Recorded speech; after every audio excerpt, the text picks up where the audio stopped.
नमस्कार, पंजाब केसरी में आपका स्वागत है। मैं होडल से हरिओम भारद्वाज।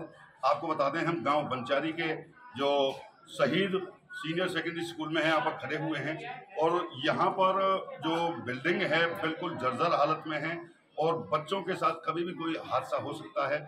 मैं कैमरामैन से कहूँगा, दिखाना चाहूँगा कि किस तरीके से यहाँ पर जो ये बिल्डिंग है ये बिल्कुल जर्जर हुई पड़ी है और ये यहाँ से टूट के गिरते रहते हैं जिसमें से पत्थर। और आप देख सकते हैं कि यहाँ पर बच्चे भी जो पढ़ रहे हैं और कभी भी कोई बच्चे के साथ अगर कोई हादसा होता है तो इसकी जिम्मेदारी आखिर किसकी होगी। तो मैं दिखाना चाहूँगा और भी दिखाना चाहूँगा कि यहाँ पर जो काफ़ी जो बच्चे पढ़ रहे हैं और करीब करीब यहाँ पर मेरे ख्याल से 500 से ऊपर यहाँ पर बच्चों की जो तादाद है और जो बाहर पढ़ने के लिए मजबूर हैं। मैं दिखाना चाहूँगा कि देखिए, बच्चे इस बिल्डिंग की वजह से यहाँ पर बाहर खुले में जो यहाँ पर पढ़ रहे हैं और पढ़ते पढ़ते जो काफ़ी संख्या में जो क्लासेस हैं, ज़्यादातर यहाँ क्लास है जो वो बिल्कुल भी यहाँ पर जो क्लास जो लगी हुई हैं वो बाहर लगी हुई हैं, क्योंकि यहाँ कभी भी कोई हादसा हो सकता है। और हादसा होने के वजह से यह है कि और बताया जा रहा है कि यहाँ पर जो मुख्य अध्यापिका हैं उन्होंने बताया है कि जो इस बिल्डिंग का प्रपोजल हमने भेज रखा है और करीब 2017 में जिसका प्रपोजल भेज रखा है और कंडम ये घोषित 17 में जो की हुई है, जो 2017 में इसको कंडम भी घोषित जो किया हुआ है। और आप देख सकते हैं कि यहाँ पर भी देखो, बच्चे जो बाहर पढ़ने के लिए जो मजबूर हैं, बच्चों को एक डर भी सताता रहता है, क्योंकि कभी भी अगर बिल्डिंग के अंदर हम जाते हैं तो कभी भी यहाँ पर जो कोई भी बिल्डिंग अगर गिर जाती है तो पूरा खतरा यहाँ पर बना हुआ है। मैं दिखाना चाहूँगा आपकी यहाँ कमरों की हालत भी मैं आपको दिखाना चाहूँगा कि जो कमरे की जो हालात हैं आप देख सकते हैं कि किस तरह से यहाँ पर देखिए, ये जो बच्चे हैं जो यहाँ पर ये टूट टूट के गिरता है, सरिया निकल चुका है और यहाँ पर टूट के गिरता है। और यहाँ पर देखिए, ये बच्चे अभी रिसेस हो चुकी है तो यहाँ पर देखिए बच्चे भी बैठते हैं, लेकिन बच्चों को एक यहाँ पर खतरा भी लगा रहता है कि किस तरीके से यहाँ पर पढ़ाई हो। इस मामले को लेकर के जो गांव के लोग हैं, यहाँ पर जो समाज सेवी हैं, जो गांव के समाज सेवी जो लोग हैं, वो यहाँ पर करीब एक हफ्ता पहले जो प्रशासन को, यहाँ शिक्षा विभाग को एक अल्टीमेटम दिया था कि अगर जल्द ही इन कमरों के बनवाने की जो कार्रवाई है वो नहीं की गई तो यहाँ पर गांव के लोग धरना देंगे। तो एक हफ्ता बीत जाने के बाद आज यहाँ पर कुछ गांव के लोग जो बैठे हुए हैं, धरने पर बैठे हुए हैं और वो मांग कर रहे हैं कि जो ये बिल्डिंग है, जर्जर जो बिल्डिंग जो बनी हुई है, इनको जल्द बनवा जाए ताकि कोई बच्चों के साथ कोई हादसा ना हो। तो यहाँ पर कुछ गांव के लोग हैं, मैं उनसे पूछेंगे हम कि किस तरीके से यह कब की तो बिल्डिंग जर्जर जो हालत में है, कब जो सरकार ने कंडम घोषित कर रखी थी और इन लोगों की क्या मांग है और किस लिए धरने पर यहाँ पर बैठे हुए हैं। क्या नाम है जी आपका?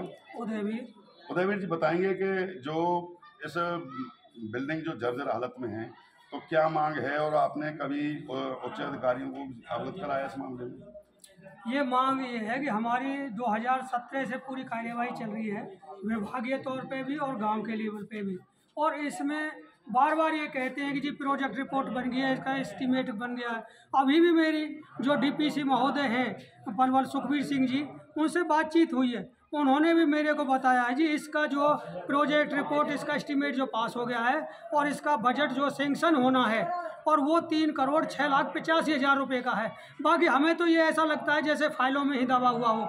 ये बंचारी गांव ऐसा गांव है जहां 9 IAS हुए हैं, गवर्नर जैसे हुए हैं, इन्हीं बिल्डिंगों से इनसे ही पढ़े हैं। ये हमारे गांव की दोनों बिल्डिंग, ये बॉयज़ है और परले साइड में जो गर्ल है, दोनों बिल्डिंगों की हालत बिल्कुल खस्ता है। यहाँ जो आपने भी देखा है, एक भी कमरा इसमें से 18 कमरे इसके बिल्कुल जर्जर हालत में हैं, जिनमें बारिश के टाइम पे वो बिल्कुल छत टूटती रहती है। बच्चे जो पढ़ते हैं बिल्कुल भय के साए में पढ़ते हैं, उनको पढ़ाई की नहीं सूझती, उनको केवल ये लगता है कि भाई कहीं कोई छत ना गिर जाए और कोई बच्चा तो उसमें दब के नहीं मर जाए। जो अभिभावक हैं उनको भी ये लगता है कि हमारे बच्चे आगे अब पढ़ने के लिए सुबह गए, शाम को वापस आएंगे तो ही उनको चैन की सांस मिलेगी। इस भय के साए में सारा गांव जो है परेशान है और बच्चे भी परेशान हैं। तो जैसे आपने ये कुछ मांगे रखी हैं, जो उच्च अधिकारियों को आपने इस बारे में कब अवगत कराया था, और फिर आपने जो धरना है कब से शुरू किया है और कब तक इस धरने को आप चालू रखने वाले हैं? हमने ये जो आपको 20 अगस्त को हमने एक नोटिस प्रिंसिपल मैडम को दिया है और उनसे हमने कहा है कि आप अपने पूरे उसको अधिकारियों को, प्रशासन को पूरी तरह से अवगत करा दो कि हम यहाँ कोई भी बच्चा पढ़ने की स्थिति में नहीं है, यहाँ बिल्डिंग काम की नहीं है। और उसके बाद हमने कहा कि 1 हफ्ते बाद हम यहाँ पे धरना टेकेंगे। तो हमने आज का ये जो धरना दिया ये केवल सांकेतिक है, आज 1 दिन का है। इसके बाद हमने 10 दिन का टाइम प्रशासन को फिर भी दिया कि आप संभल लो, वरना हम अखिल भारतीय किसान सभा और अभिभावक दोनों ज्वाइंट होकर के इस स्कूल के जो है वो उसके गेट के ऊपर ताला लगाएंगे और अनिश्चितकालीन धरना देंगे। तो जैसे यहाँ हमारे और भी गांव के साथी हैं, जो गांव के जो लोग हैं, क्योंकि अभी एक घटना यहाँ पर एक और घटी थी कि जो अभी जैसे ही हम स्कूल के अंदर दाखिल हुए थे तो हम बच्चों को, बिल्डिंगों को देख रहे थे, तो एक कमरे में अभी यहाँ पर एक सांप भी जो काफ़ी जहरीला सांप जो निकला था। तो किस तरीके के इन अभिभावकों को बच्चों का डर सताता है, तो कुछ और भी हमारे साथ हैं, तो बताएंगे जी कि जो बच्चे, जैसे अभी आपने भी देखा कि एक सांप कमरे के अंदर, इसमें बच्चे पढ़ते हैं, इसमें बच्चों के कमरे में एक संग सांप भी निकल आया और ऊपर से बिल्डिंग भी जो जर्जर है, तो क्या मांग रखते हैं आप सब? देखो, मांग की बात तो भाई साहब बता दी है। मांग तो ये है कि यहाँ हमारे बच्चे पढ़ते हैं, वहाँ व्यवस्था सही हो। ऊपर देखो आप लेंटर जल रहा है और नीचे देखो फर्श नहीं है, तो इतनी बुरा हाल है यहाँ। अभी हम ये देख रहे थे जो सर्प निकला है, हमने देखा, हमने उसे बाहर फेंकवाया। अभी हालत ये है कि कहाँ से निकला है, इतना नीचे खड्डे हैं, फर्श भी नहीं है, ऊपर लेंटर टूटा पड़ा है। और हालत यहाँ तक कि बच्चा बारिश में पढ़ ही नहीं सकते हैं। अब हम जब बिल्डिंग को देख कर के आए हैं तो ऐसी बिल्डिंग नहीं है, ऐसा कमरा कोई नहीं जिसमें बच्चे पढ़ सकते। आज भी हम देख रहे हैं तमाम बच्चे इसी डर से वो बाहर पढ़ रहे हैं। और टीचर बेचारे क्या करें, टीचर की हालत ये है वो आगे किससे बोले, कोई सुनने वाला नहीं है। हमने तय किया है, किसान सभा ने और गांव के लोगों ने यह तय किया है कि सरकार ने यदि 10 दिनों में हमारी बात नहीं मानी तो बात करेंगे ये गांव के लोग और किसान सभा यहाँ धरना देगी, और जब तक कि ये सरकार हमारी बात ना मानेगी हम इससे पीछे नहीं हटेंगे। तो देखो, यहाँ पर कुछ स्कूली बच्चे भी हैं जो उनसे भी पूछना चाहेंगे कि किस तरीके की उनकी जो पढ़ाई है वो किस तरीके से जो डर के साए में यहाँ पढ़ाई करते हैं, क्योंकि जो बिल्डिंग आपने देखी होगी फुटेजों में भी कि काफ़ी जर्जर हालत में जो बिल्डिंग पड़ी हुई है और फटी हुई है, और जिसके नीचे बच्चे पढ़ने को मजबूर हैं। तो बच्चों को एक डर के बहके माहौल से जो बच्चों को पढ़ाई में भी ऐसी बाधित होती है। तो हम यहाँ स्कूल के बच्चे हैं। बेटे क्या नाम है? हितेश। बेटे बताएंगे, जो आपकी बिल्डिंग की जो जर्जर हालत बनी पड़ी है, तो आप पढ़ने के लिए आते हैं, तो किस तरीके से पढ़ाई कर पाते हो आप यहाँ पर? किस तरीके से भय लगा रहता है आपको? पढ़ने के लिए आते हो, हमें कई समस्याओं का सामना करना पड़ता है। जैसे कि बारिश में आने पर हमें पानी से ऊपर चिढ़ाता रहता है, जिससे छत गिरने का डर रहता है। तो बच्चों को कई समस्याओं का सामना पड़ता है, इसलिए हम बाहर बैठते हैं। तो हम बाहर पढ़ने के लिए बैठते हैं तो हमें कई समस्याओं का सामना करता है। जैसे धूप पड़ती है तो हम कई बार तो बाहर बैठ जाते हैं, इससे हमें कई समस्या का सामना पड़ता है। तो जैसे ऊपर, जैसे आप काफ़ी देखा है मैंने कि बच्चे अभी भी कमरे में भी पढ़ते हैं, तो आपको जैसे डर लगता है कि भाई कभी भी ये गिर सकता है, तो इसमें डर के वजह से आप किस तरह की पढ़ाई करते हो? इस वजह से हम डर की वजह से बहुत भय फील करते हैं, जिससे हमें डर रहता है कि ऊपर से कुछ गिरना पड़े, जिससे कि कहीं नुकसान ना हो जाए, इसलिए बच्चों को भय बना रहता है।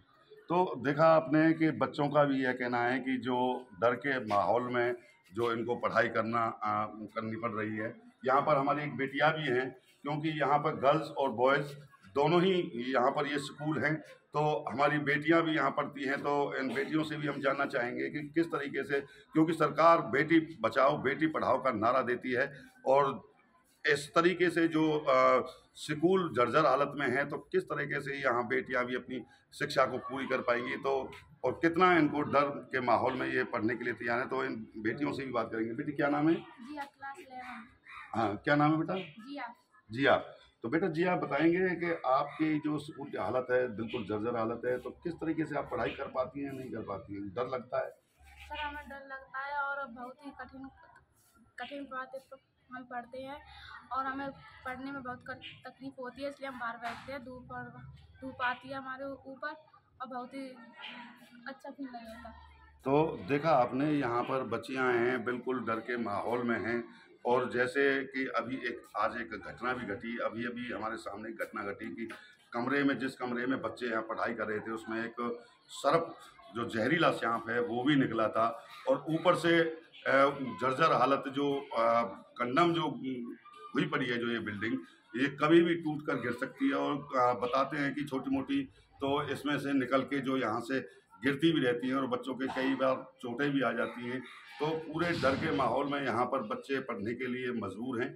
वहीं इस गंभीर समस्या को लेकर के गांव के लोगों ने जो एक हफ्ते पहले जो प्रशासन को और सरकार को अल्टीमेटम दिया था कि जल्द ही इसका जो प्रपोजल है ये तैयार किया जाए, और ये कंडम जो 2017 में जो बिल्डिंग की हुई है उसमें जो कंडम होने के बाद में और अभी तक इसकी कोई सुनवाई नहीं हुई है, क्योंकि बार बार जो बताया जाता है कि उच्च अधिकारियों को भी अवगत कराया गया है इस मामले में, तो अभी तक इसका कोई नहीं है। तो उसमें एक हफ्ते बाद अब जो टाइम दिया था वो उनका ख़त्म होगा, लेकिन कोई प्रशासन ने अभी इस मामले में सोच विचार नहीं किया है, जिसे लेकर के गांव के लोगों ने आज एक दिन का जो धरना है, सांकेतिक धरना है जो वो दिया है, और किसान सभा और गांव के लोगों ने मिलकर के यह धरना दिया है।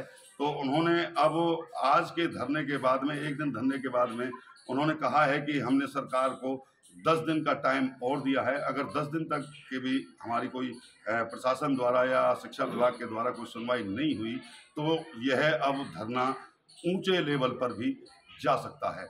होडल से हरिओम भारद्वाज, पंजाब केसरी टीवी। हमसे जुड़े रहने के लिए हमारे YouTube चैनल को सब्सक्राइब करें और नई वीडियो की नोटिफिकेशन के लिए बेल आइकॉन को दबाएं। अगर आप ये वीडियो Facebook पर देख रहे हैं तो लाइक जरूर करें और ज्यादा से ज्यादा शेयर करें। धन्यवाद।